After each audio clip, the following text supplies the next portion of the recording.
खबर आ रही है, शिवपाल यादव से अखिलेश यादव का गठबंधन तय हो गया है। अखिलेश यादव की ओर से ये जानकारी दी गई है। आपको बता दें, पहले से ही दोनों चाचा भतीजों में एक जंग देखी गई बीते सालों में, लेकिन बाद में फिर दोनों एक ट्रैक पर आते हुए नजर आए। और कल खुद अखिलेश यादव का जब मैंने इंटरव्यू किया था, उनकी ओर से बार बार अपनी जीत के दावे और ये तक कहा गया कि दरअसल शिवपाल यादव की पार्टी को सम्मानजनक सीटें वो देंगे। अब वो सम्मानजनक सीटें कितनी हैं, उस आंकड़े का हमें इंतजार है।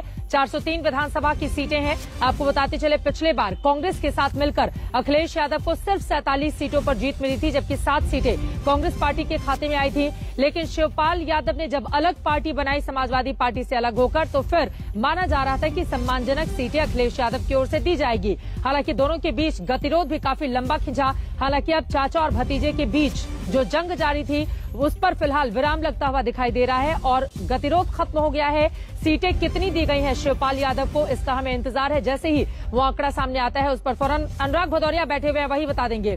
अनुराग भदौरिया जी, बताइए, शिवपाल जी को कितनी सीटें दे रही है समाजवादी पार्टी? अब तो चाचा भतीजे के बीच की जंग खत्म हो गई।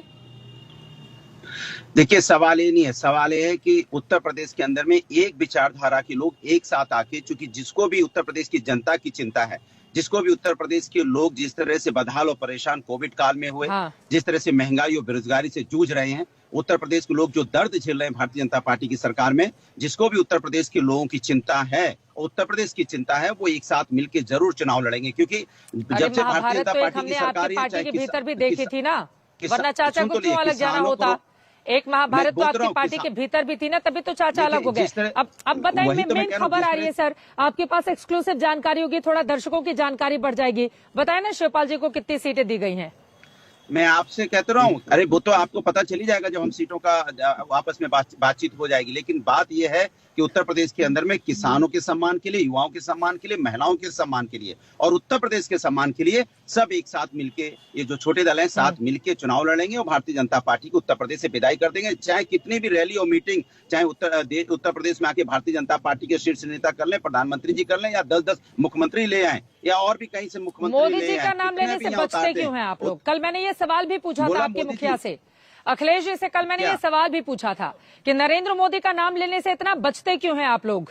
और ये मुलाकात की तस्वीरें भी सामने आ गई हैं। शिवपाल यादव, अखिलेश यादव की मुलाकात की तस्वीरें हैं, हमारे दर्शक इस वक्त देख रहे हैं।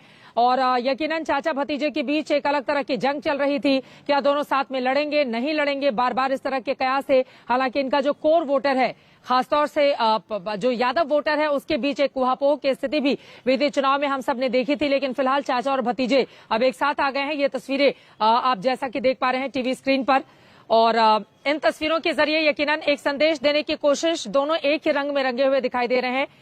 हालांकि एक रंगी सरकार तो बोलते हैं बीजेपी के लिए, लेकिन यहाँ पर व्हाइट कलर के कुर्ते पजामे और काले रंग की सदरी में दोनों चाचा और भतीजे क्या मुस्कुराती हुई ये तस्वीरें हैं। लेकिन बात कितनी सीटों पर बनी है, ये महत्वपूर्ण है। शिवपाल से मुलाकात पर अखिलेश यादव की ओर से ट्वीट भी किया गया है और अखिलेश यादव ने कहा है कि शिवपाल जी से गठबंधन पर बातचीत हो गई है। अखिलेश यादव की ओर से ट्वीट करते लिखा गया है, प्रसपा के राष्ट्रीय अध्यक्ष जी से मुलाकात हुई और गठबंधन की बात हुई है। क्षेत्रीय दलों को साथ लेने की नीति सपा को निरंतर मजबूत कर रही है और सपा और अन्य सहयोगियों को ऐतिहासिक जीत की ओर लेकर जा रही है। 22 में